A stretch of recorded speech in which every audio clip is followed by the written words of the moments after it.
Tu ne pries pas une idole, tu pries un Dieu qui est réel. Sors de la jalousie, même dans une relation. Quelqu'un qui te quitte ne te mérite pas. À un moment donné, arrête de pleurer pour celui qui s'en va. S'il s'en va, explique-toi. Il veut forcément partir, laisse-le partir. On ne peut pas perdre quelque chose qui nous appartient. C'est pourquoi Jésus dit, si quelqu'un lutte avec toi ton manteau, donne-lui aussi ta tunique. Tu sais pourquoi? Ben, ce qui est pour toi, va pas lui rentrer. Il va ramener. Ce qui est à toi reviendra. On a vu des femmes ici, ils ont pris ton mari, le mari est parti. Elle a célébré pour dire non, c'est fini. Mais 5 ans après, match retour. Le mari l'a laissé avec 3 enfants, et puis il est revenu marier son ancienne femme. Et puis c'est la femme là qui a vieilli à lui. Je vais te dire, ce qui est à toi, on ne peut pas te voler. Apprends à faire confiance en Dieu. La jalousie va te rendre animal pour rien. Tu vas rentrer dans des compétitions inutiles. Tu vas faire du mal à des gens inutilement. Oh, au fond de toi, tu n'es pas une mauvaise personne. Au fond de toi, tu es une bonne personne, tu es une belle personne. Mais la jalousie va te rendre comme un animal. Tu vas faire des choses qu'après tu vas regretter. Parce que tu n'es pas ta nature. Tu n'es pas comme ça. Bénis Dieu pour le bonheur des autres. Apprécie Dieu pour le bonheur des autres. Apprécie Dieu pour la saison des autres. C'est le temps pour que les autres règnent. Bénis Dieu. Écoute-moi. Si dans le temps où les gens règnent, toi tu ne manges pas, ça fait rien. Il y a un temps que Dieu a prévu pour que toi aussi tu manges. N'est pas mal parce qu'il y a un système qui t'empêche de manger. Je veux te dire, de fois qu'un système t'empêche de manger, Dieu aspire simplement que tu te délocalises. De fois la provision vient de bouger. Arrête de te lamenter, cherche le nouveau territoire. Ne pleure pas sur ton sort, cherche le nouveau territoire. Ne t'assois pas pour lancer les pots de bananes sur les gens. Non, cherche le nouveau territoire. Écoute-moi bien, les ténèbres règnent, mais les ténèbres ne régneront pas toujours. Même le jour quand ils se lèvent, le soleil finit par se coucher. C'est une affaire de saison. Il y a le temps pour qu'eux ils mangent. Il y a le temps pour que toi aussi tu manges. Il y a le temps pour qu'eux ils règnent. Il y a le temps pour que toi aussi tu règnes. Il y a le temps pour qu'on te chasse. Il y a le temps pour que toi aussi tu héberges les gens. Il y a le temps pour qu'on te nourrisse. Il y a le temps pour que toi aussi tu nourrisses les gens. Il y a le temps pour... Ah, tu n'as pas dit amen bien. Il y a le temps pour qu'on t'embauche. Il y a le temps pour que toi aussi tu embauches les gens. Il y a le temps pour qu'on te laisse. Et il y a le temps pour que Dieu te console.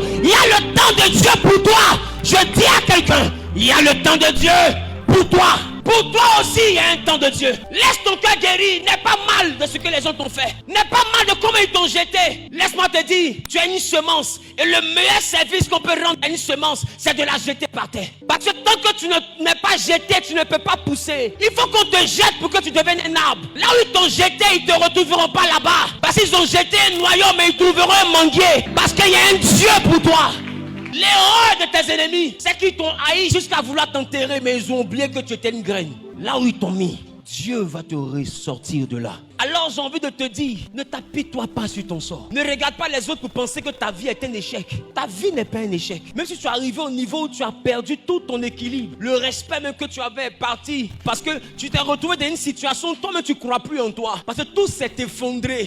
Et tu regardes la vie et tu es amer. La jalousie c'est une zèle amère. C'est le cœur d'une personne qui est amère. C'est-à-dire que tu es là et puis tu deviens aigri. Quand tu regardes, tu as l'impression que ton cœur commence à devenir méchant. Parce que tout autour de toi est rassemblé pour que tu deviennes aigri. Parce que quand tu regardes, tu dis je connaissais mieux papier que celui-là. J'ai toutes les relations. Pourquoi Dieu ne me bénit pas?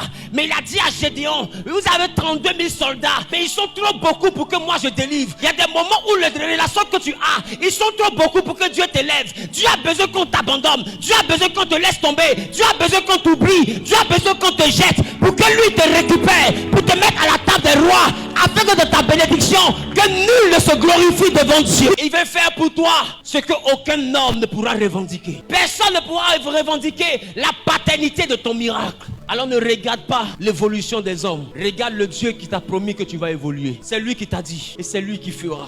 Que rien ne vienne te distraire. Il y a des années en arrière, on ne savait pas qui était Esaü. Mais aujourd'hui, on sait qui est Esaü. Les gens vont regarder, ils seront jaloux. Mais laisse-moi te dire, avant que tu entendes Esaü, Dieu le préparait dans le secret. Écoute-moi bien, Dieu n'expose pas ce qu'il n'a pas préparé. Prends le temps dans le secret avec Dieu. Parce que quand il va t'exposer, tu n'auras plus le temps de te préparer. Prépare-toi maintenant qu'on ne te connaît pas.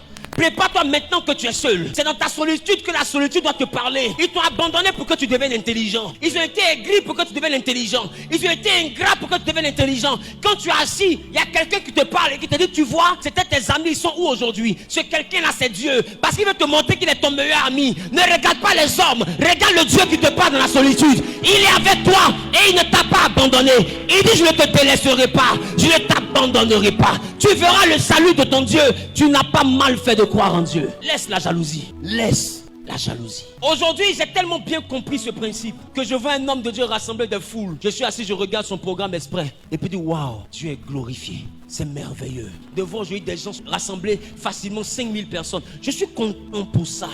Mais il y a des gens qui regardent ça et puis ils ont mal. Pourquoi lui il rassemble 5000 personnes? Seigneur, nous, tu nous as oubliés quoi. Mais écoute-moi, est-ce qu'il est né à 5000 personnes sur sa tête? Il a commencé à 50 personnes. Dieu l'a fait monter à 100 personnes. Tu n'as pas vu quand il montait. Tu as juste vu quand il était en haut. Mais il est monté petit à petit. Et quand il montait là, il n'a pas regardé ta vie. Il s'est concentré sur sa vie. Et petit à petit, Dieu a démontré sa fidélité. Parce que dans la fidélité dans les petites choses, Dieu nous confie de grandes choses. Et petit à petit, Dieu l'a envoyé à 5000 personnes. Et puis toi, ça te fait mal. Non, je ne sais pas où il est quitté. Mais où il est quitté là? Est-ce que tu es quitté là-bas lui? Il y a des gens qui ont dit un jour et on m'a rapporté la parole. Non, Zahul, on ne sait pas où il est quitté. Mais pour savoir où je suis quitté, il faut être quitté là-bas et moi. Non, si on t'explique où je suis quitté, tu dis que je n'ai pas bien comprendre. Ils veulent juger ton apocalypse. Oh, ils ne maîtrisent pas ta genèse. Aucun film ne commence par la fin. Tous les films commencent par le commencement. C'est pourquoi la Bible commence par au commencement. Dieu. Arrêtez de regarder au niveau où la personne est arrivée. Demande-toi au commencement. Des fois, tu l'as connue parce que c'est ta voisine. Et puis, un coup, Dieu l'a bénie. Tu dis, Dieu m'a oublié. Mais est-ce que tu sais ce qu'elle a vécu quand elle avait 4 ans? Tu sais comment on a chassé sa maman? Tu sais ce que le jeune a vécu dans sa vie? Est-ce que tu sais par quoi il est passé? Est-ce que tu connais toutes les douleurs de son âme? Est-ce que tu sais ce que la personne a connu comme préjudice? Des fois, Dieu a regardé que l'enfant a tellement souffert jeune qu'il faut que je le bénisse jeune. Donc, il y a des gens qui Dieu pas vite parce qu'ils sont quittés loin, ils ont besoin de se reposer. Dieu sent que la fille, là, si je la bénis pas maintenant, elle va craquer. Le jeune là, si je ne le console pas, il va craquer. Parce qu'il dit, venez à moi, je vous donnerai le repos. Quelqu'un se repose quand on sent qu'il est fatigué.